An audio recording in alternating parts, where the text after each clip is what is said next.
Welcome to Conversations on Creativity. I'm Shinan Victory. On this show, I'll be talking to farmers and fishermen, artists and authors, community folks who cultivate their creativity. Please join me on the next program of Conversations on Creativity.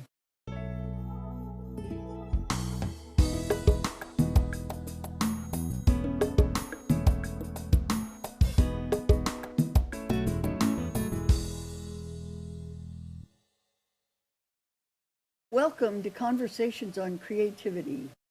I'm Shinan Victory, and my guest today is Victoria Tierney. Victoria has recently turned 80. Not many people get to do that. So how did you celebrate your birthday? Oh, well, I thought turning 80 was really an important thing to do. So I decided, first of all, I was going to take a special artistic workshop before I turned 80. And then the day after I turned 80, I'm not driving long distances anymore. Yeah. So my son had come down for my birthday party, and he drove me up to the airport in Eugene, and I took a plane with a couple of friends who were also going to the workshop, and that was a 2-week-long workshop. Oh my gosh. And it was with a wonderful, wonderful woman named Catherine Cheng Lu. We'll talk more about her later. But anyway, that's partly how I celebrated. I surrounded my birthday with 2 workshops in creative things. Mm-hmm. And on the day of my workshop, I had, I don't know how many people came, but there were a whole bunch of them. And it was at my house. Yeah. And I have I have a banner, I guess it is, that says Happy Birthday that was put up at my house 2 years ago, and I have never taken it down because somebody's having a birthday all the time. So we all had the Happy Birthday, and lots of people came, and we played and we sang, and we just had a great time. And I made my mother's meatballs. Mom always made meatballs with Ritz crackers and ketchup and mustard and Ritz crackers. Yeah. Cool. So anyway, it was really fun. And but one of the things that I got for my birthday, is this the time? Yeah. Okay. Can I stand? Stand up and show. Okay, folks. So I have a friend. I went to college with her, and we're both now about 80, and she may be 81 by now because I was a year ahead. And she sent me this shirt, which I wore for my birthday. It says 80 years, 960 months, 29,220 days, 701,280 hours, 42,076, what does that say? Minutes, and 2,524,608 seconds. Wow. So this is what I wore on my 80th birthday, and I wore it today. The first time I've ever worn it in public, but I thought that I would wear it for all of you. And so that's what it's like to turn 80. Bravo. And I have a dear friend who is not 80 yet. She's born in 57 or something like that. She's much younger. And but she loves to go to thrift shops. She loves to she can't resist a garage sale or a thrift shop, you know. So she goes and she finds bargains. Did she find that? And so she found this. Oh my gosh. This is one of the things. She didn't quite approve of my wearing it with this shirt. She said they didn't really go together, but, you know, I thought, well, too bad. Put that behind you. Okay.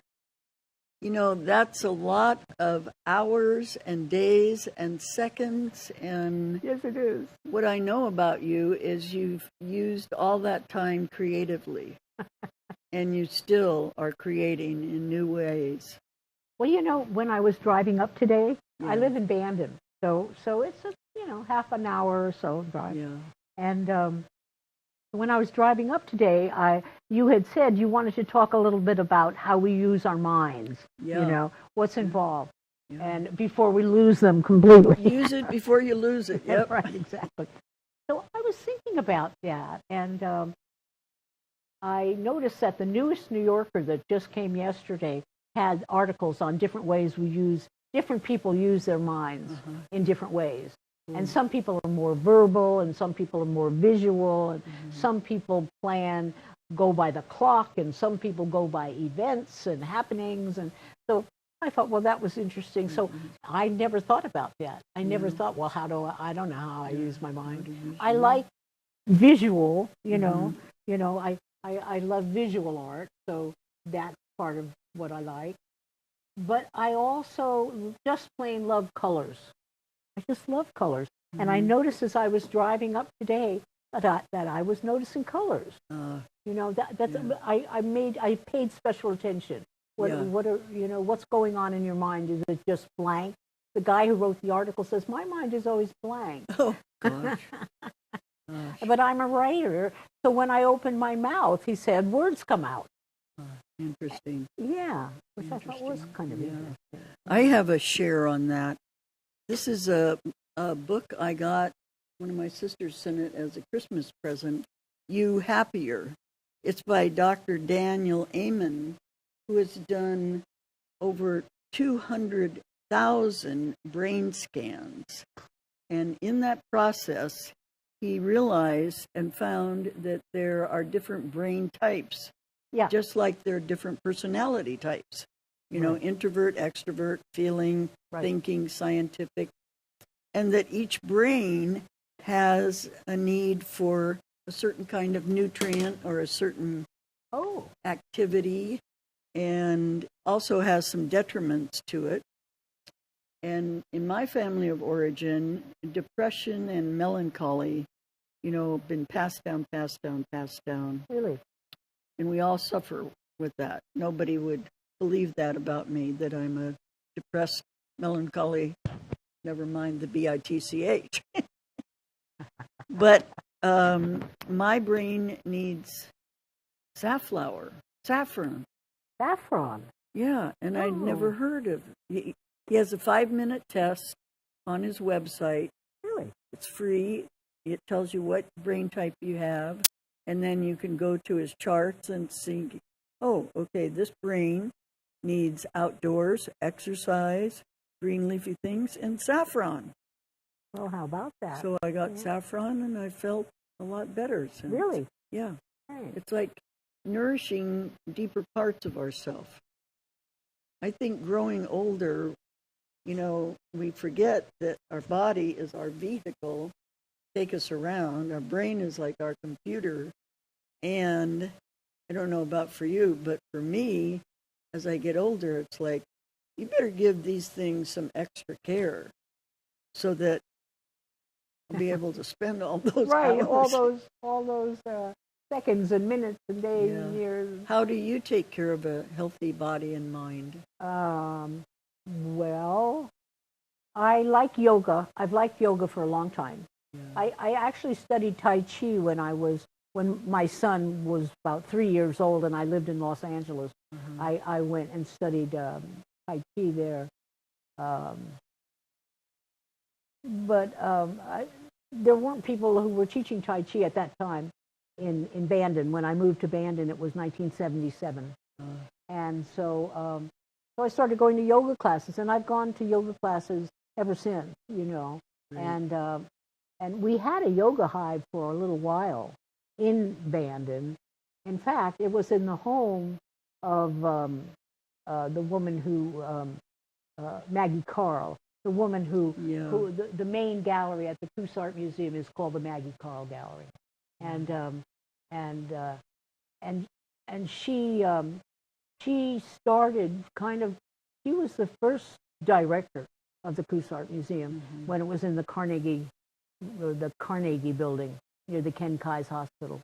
And then when they found the old post office and they opened up the Cousart Museum in what used to be the old post office of Coos Bay, the main gallery in the Hussart Museum is called the Maggie Carl Gallery.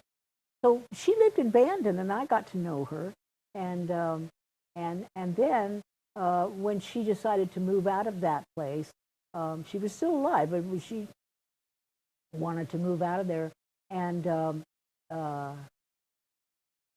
so she.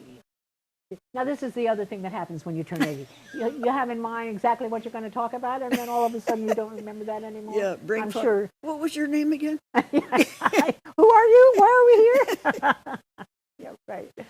But the woman who opened the yoga hive, lovely lady, and she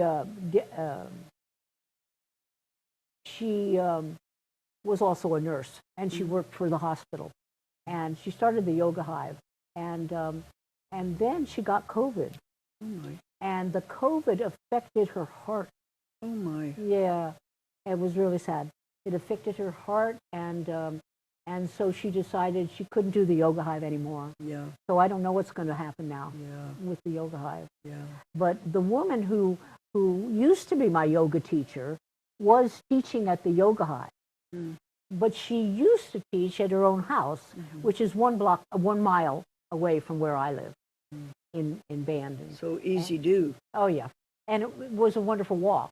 Yeah. So I could walk to Tracy Delu's house, and then I could relax and do yoga for an hour or so, and then I was kind of rested up, and I could walk home, and I got to see how the all the seasons of the year, how the flowers change and what's blooming, and now the rhodies are blooming, and now the roses are blooming, and that awareness, kind of of the beauty all around. Yeah. So that's how you take care of your mind and body. Yes, so that's part of that, right? Yeah. And then unfortunately, then she got cancer too, Debbie, but she just posted a couple days ago that she's been doing chemo and is getting better. Hallelujah. Yeah, and I have another dear friend who's been doing chemo, and last time she went in to have chemo, they checked her out and they said, "You're cancer free. It's in remission." So it can happen. Yeah. One of the things that I've noticed about aging is not everyone lives to be 70, 75. And in 1 year alone, I had 12 people pass. Right. And it was like a big... Only 12? Well, you are 2 months younger than I am. But I notice you keep yourself really fertily alive through new art forms, even. Yeah. So this is something I wanted to talk about this a little. A lot of people are very snooty about digital art. Yeah. Oh, that's not real art. It's like the way people felt about photography. Yeah. That's not real. That's cheating or something like that. Yeah. But I have liked digital art, and I put some digital art up at SWA last year, and I wrote something about it, and I said, I find that we are at a very interesting crossroads in our travels in cyberspace. Yeah. Because on the one hand, what you can do when you work with a program is totally individual and very much yourself and something that no one else would do. And on the other hand, you're working with, what do they call them, algorithms, I think. And what that is everybody tunes into the same program, right? So that is a collective intelligence. And so I think we are at a very interesting time where there is this meeting and merging of the individual, highly individual, and the collective intelligence. And so unlike some people, I really enjoy digital art, and I started doing a lot of it. And my friend Susan Lehman and I, who have been working together She does a lot of collage. And she does a lot of collage, right? Yeah. And she worked with me when we did the Dog and Pony show many years ago. So we've known each other a long time. But she said, "Oh, Victoria, you have to find some more interesting way to frame your digital work." And I said, "Yeah, I guess, okay." So I had done a painting. In fact, I think I had done it in one of Susan Lehman's gatherings down near Langlois at the old Lions Club. And then I had done this digital piece, and I printed it. I have a wonderful printer that it's an Epson Sure Color P700, which uses 10 cartridges rather than the usual 6 or 7. Yeah. And it's always supposed to be archival ink, and and it's expensive. Anyway, so I had printed out this digital piece, and then I had a painting that I was working on, and it was just lying on the floor. I had gotten the canvas over at Joann's Fabric, and it was just lying on the floor, and my digital painting, my digital work fell on this. It fell on the canvas. Oh my! And gosh. I looked down on it, and I said, "Oh, wow, isn't that fun?" Yeah. And so that's like creativity happened. right. It happened. Right. It just happened, and Yeah. it happened of its own accord.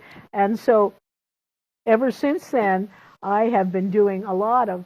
I mean, I brought along just a few so you guys could see, but I've been doing a lot where I work on the canvas, and then sometimes I draw on it, and sometimes I paint on it with acrylics, and then maybe I take a Sharpie pen and I start drawing on it, and then I take my digital work and I attach it with spray adhesive, and then on the back I put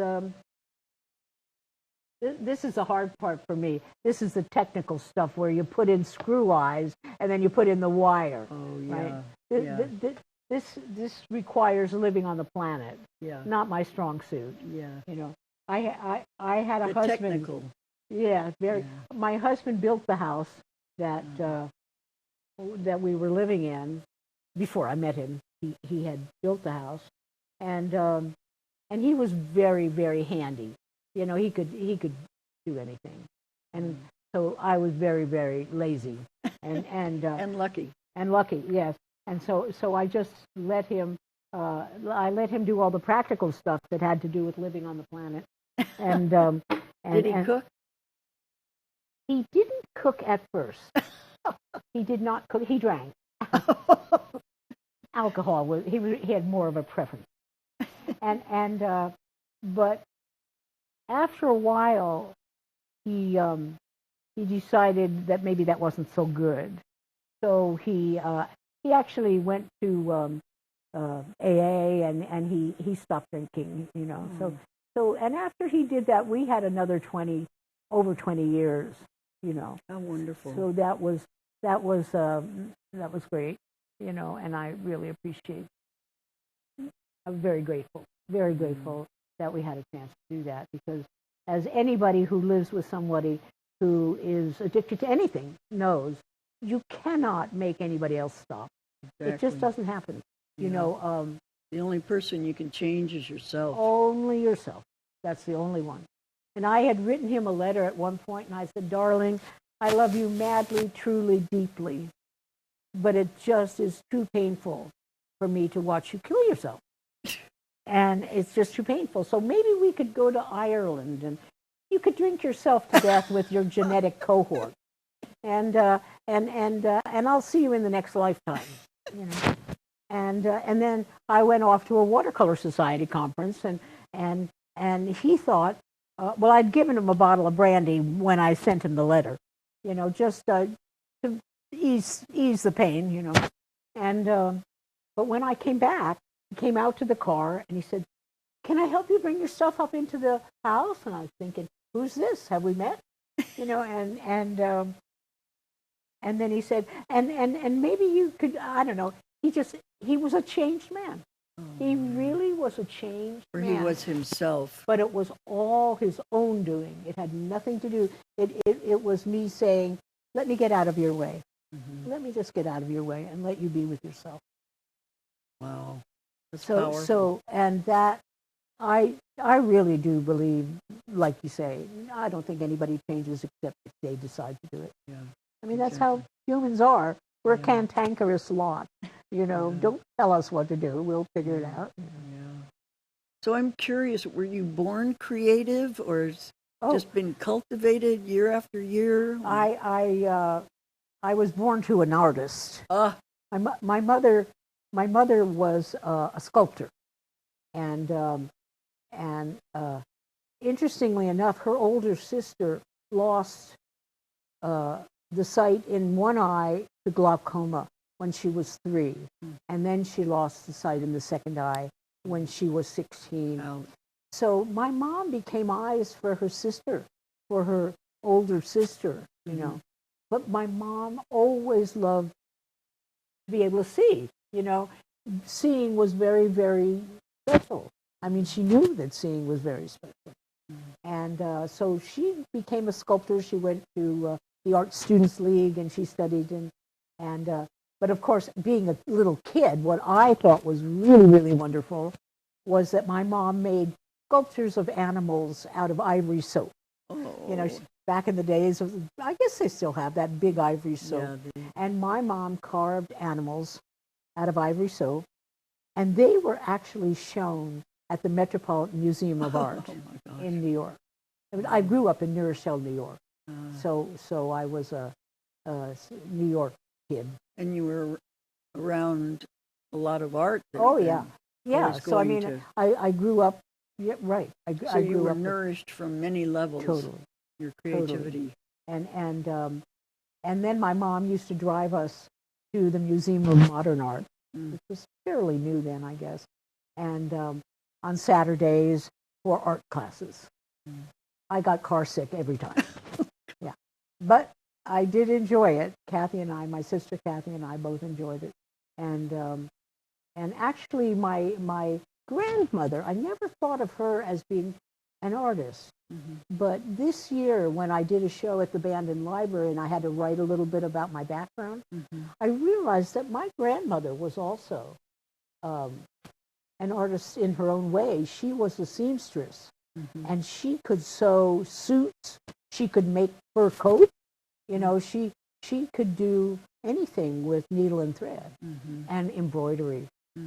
My greatest regret in life is that I had inherited a dress that my grandmother made for my mother that was just all embroidered.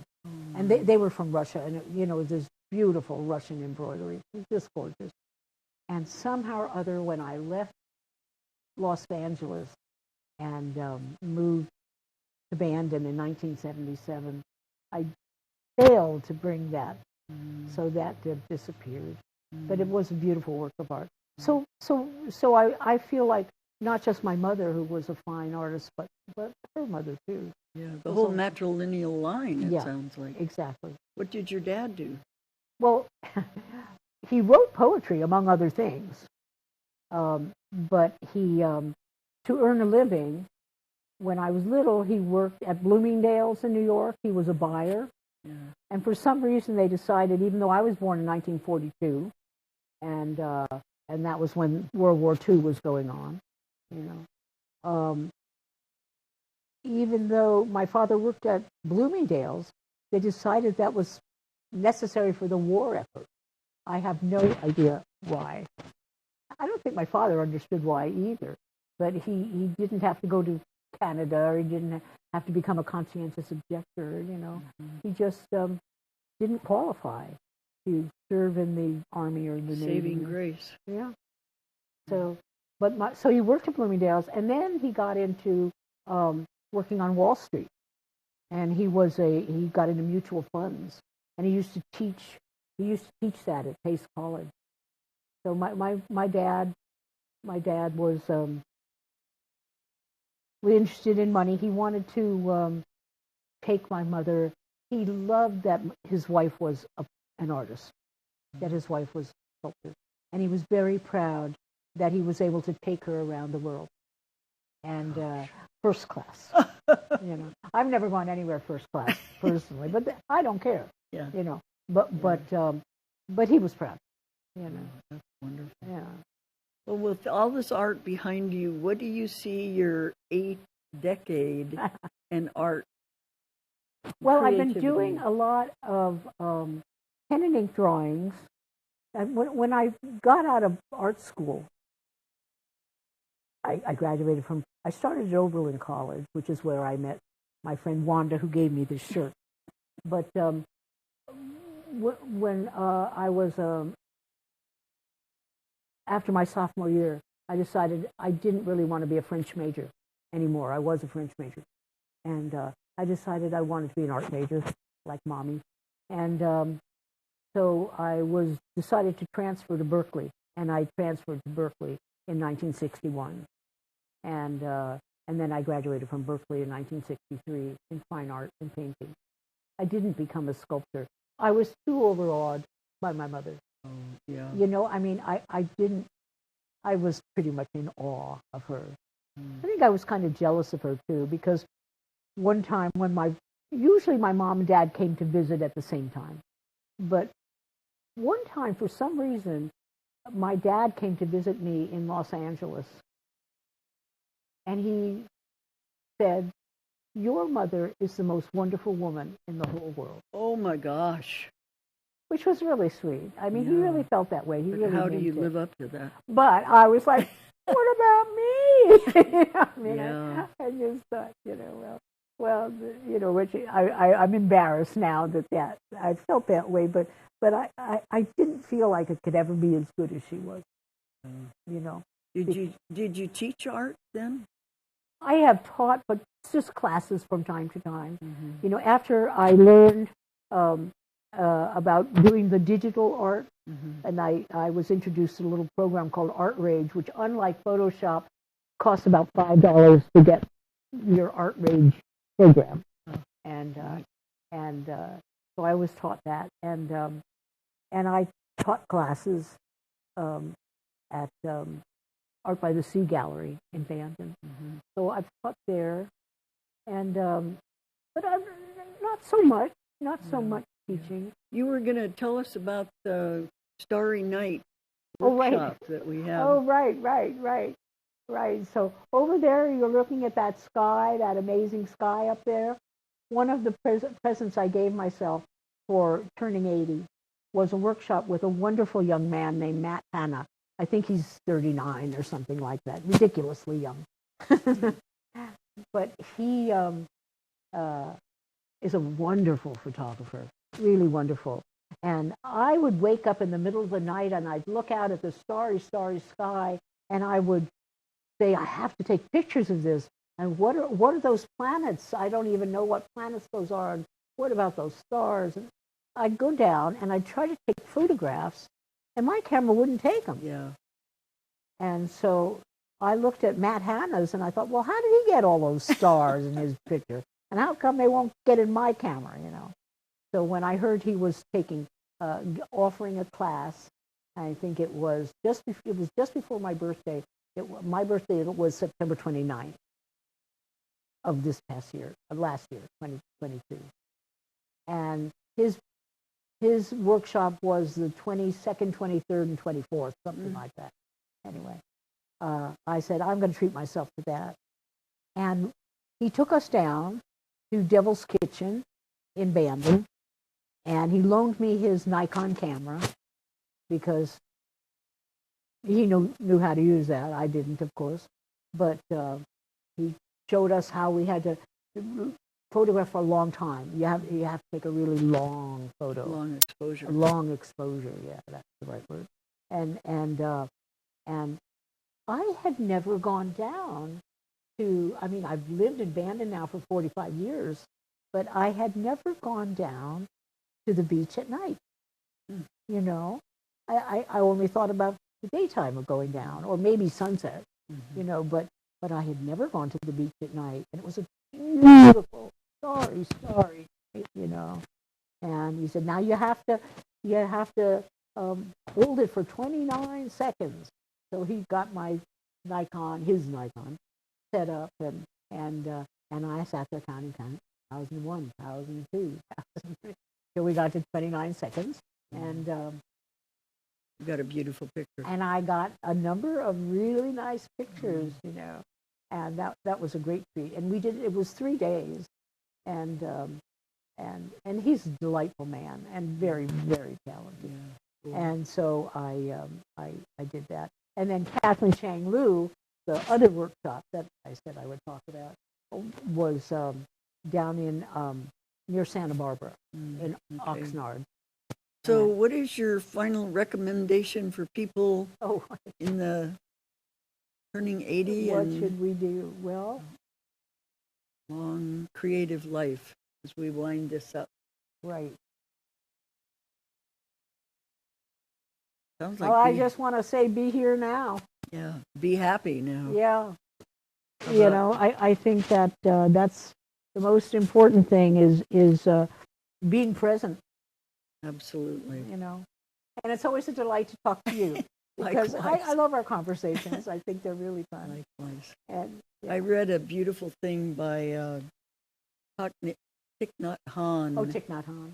and I'll paraphrase it. It says, "Why do I keep